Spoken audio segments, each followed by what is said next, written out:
Maganda nilaro mo kanina, ano bang sayo mo sa pinakita mo? Ginawa ko lang po yung pinapagawa ng coaches and yun, pag open tira. And yun naman po yung ginagawa ko sa training eh. Pag libre, and they allow me naman to take the 3 points, rebounds, defense. Pinaka-ano ko sa yung dalawang steal ko kay Stockton na po siya. Kumusta naman yung stay mo rito kasi medyo late ka dumating dahil nga tinatapos mo pa yung sa NCAA. So kumusta naman yung yung adjustment mo from college to PBA? Okay naman kasi welcome naman nila ako na maayos and lagi naman nila akong ginaguide. Kaya parang na agad sa kanila eh. Parang yung na-blend ba agad yung namin, communication and team.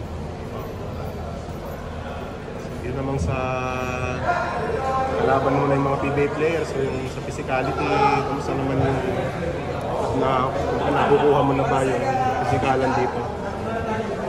Sa physical medyo okay naman. Kaso naano lang ako sa mga tawag ng referee, medyo hindi lang ako na kasi medyo parang